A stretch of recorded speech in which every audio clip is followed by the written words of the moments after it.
Welcome to Breaking Down Mental Health with Dr. Jones. In these educational videos, Dr. Jones will discuss mental health diagnosis, clinical supervision, using technology in counseling, multiculturalism, and many other topics to help you get a healthy understanding of why mental health is important. Please don't forget to like, subscribe, and hit the notification button if you enjoy these videos. Okay, let's unpack something pretty foundational that's, well, really reshaping the mental health landscape today. If you've been following the world of care delivery at all, you know technology isn't just like playing a small part anymore. No, it's becoming absolutely central. It's really about finding new ways to connect, to support, and ultimately heal that kind of move beyond the old boundaries. Exactly. It's about bridging those geographical distances, definitely improving convenience, and really thinking creatively about how therapeutic support can be accessed by more people in more places. And that's precisely what we're digging into today. Telemental health, TMH for short. Right. Now, to guide us, we're really drawing directly from instructional material created by Dr. Michael Jones. He's a clinical researcher, a counselor, educator, and a recognized expert in TMH. Yeah, Dr. Jones's work gives such a clear roadmap, I think, for understanding what TMH fundamentally is and maybe more importantly, why it's become such a necessary, critical part of modern mental health care. So our mission here really is to take Dr. Jones's key concepts, his frameworks, the knowledge he lays out in his material, and just grapple with it, Understand TMH, not just the definition, but how it works, what it actually looks like in practice, and its growing significance. And his material is our guide for this, our sole source. Right. So starting at the beginning, like Dr. Jones does, we need a clear definition. How does he frame telemental health? He frames it pretty straightforwardly as the provision of mental health services remotely, using secure technology. Okay, secure technology. So not just like FaceTiming a friend, this is professional. Precisely. We're talking actual therapy sessions, psychological assessments, even consultations between professionals, all delivered when the client and provider aren't in the same room. Right. And that emphasis on secure technology is really key, as Dr. Jones highlights. This isn't happening over, regular unsecured apps. It involves specific platforms, specific methods designed to protect sensitive health information, high BIA compliance and all that. And his material connects this directly to professional standards, right? He mentions bodies like the ACA and the ATO. That's right, the American Counseling Association and the American Telemedicine Association. It just underscores that TMH, as he presents it, isn't some kind of Wild West. Right. It has rules. It has rules. It can and absolutely must adhere to the same ethical standards, the same principles of client confidentiality that govern in-person care. It's just about extending that ethical practice using new tools. He also calls TMH an innovative approach, which honestly feels a bit quaint now given how widespread it became, especially recently. Yeah, it does a bit. Yeah. But it's a good reminder that it was a huge shift from the norm. It really did require innovation in the tech itself and how clinicians practiced and in the regulations around it. Absolutely. And thinking about how this innovative approach actually works day to day brings us to the different ways TMH services can be delivered. Dr. Jones breaks these down, right? The modalities. Yep, he outlines distinct modalities in his material. It shows the variety in how remote care can actually look. Okay, so what are they? He identifies 3 core types: synchronous, asynchronous, and hybrid. Synchronous. Okay, that sounds like the most obvious one. Real-time interaction, like what we're doing now, sort of. Exactly. Think live video sessions that virtual face-to-face over a secure platform. That's the main example. Yeah. Or even, a simple phone call. Though video adds that nonverbal communication layer. Right. The key thing is the communication is simultaneous, happening at the exact same moment for everyone involved.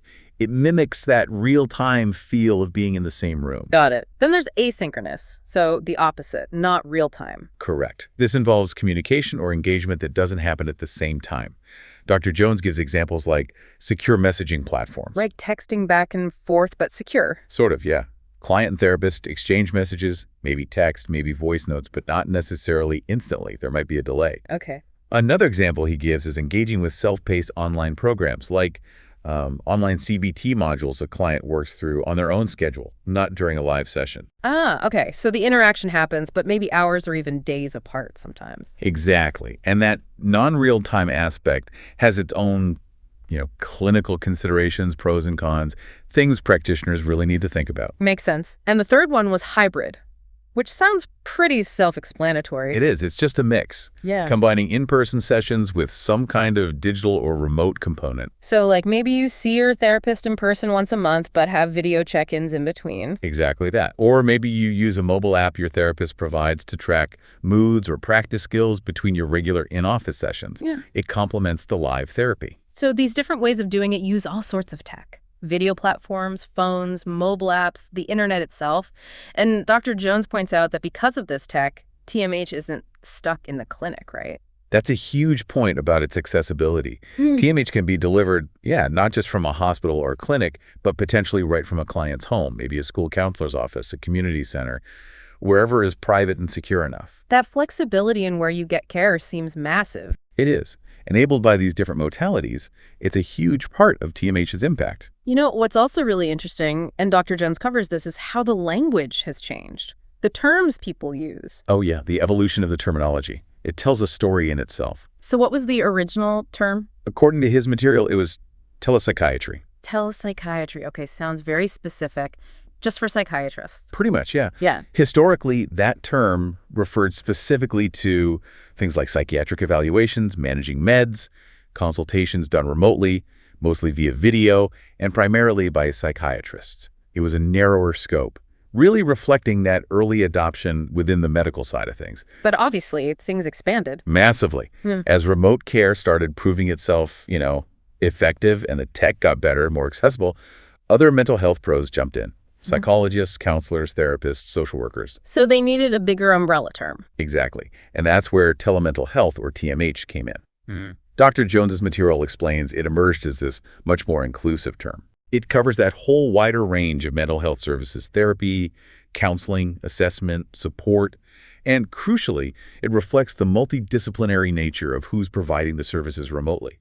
It's not just psychiatrists anymore. It's the whole team. And speaking of the whole team, Dr. Jones explicitly lists the different disciplines involved now under TMH. He does. His material mentions psychiatrists, clinical psychologists, licensed therapists and counselors, psychiatric nurse practitioners, social workers, even peer support specialists are using TMH now. Wow, that's a broad range of expertise. So how does that inclusivity actually benefit the person getting care from Dr. Jones's perspective? Well, fundamentally, it improves access. Just getting any care becomes easier for more people. But beyond that, it allows for much better tailoring of care. How so? Well, think about it. Someone might need meds from a psychiatrist, but also talk therapy from a counselor, and maybe help navigating resources from a social worker. TMH makes it potentially easier to connect with the right type of professional, or maybe even a team of professionals, suited to your specific needs no matter where you live. And Dr. Jones also puts TMH in a bigger picture, right? The whole digital health world. It's not just off on its own. No. Definitely not. He frames it as a key part of this larger movement, using technology in healthcare. Specifically, he talks about TMH as a subfield of both e-health and m-health. Okay, e-health, electronic health. Exactly. That's the really broad term for using digital platforms for health services generally. Right. Think electronic health records, online patient portals, virtual consults across all kinds of medicine, not just mental health. TMH fits right into that digital transformation. And m-health. Mobile health. You got it. Mobile health. That focuses specifically on using mobile devices, smartphones, tablets, and apps for health stuff. Like mood trackers or those CBT apps? Precisely. Those symptom trackers, medication reminders, wellness coaching apps, those self-guided therapy modules we mentioned if you're accessing them on your phone, that's m-health territory.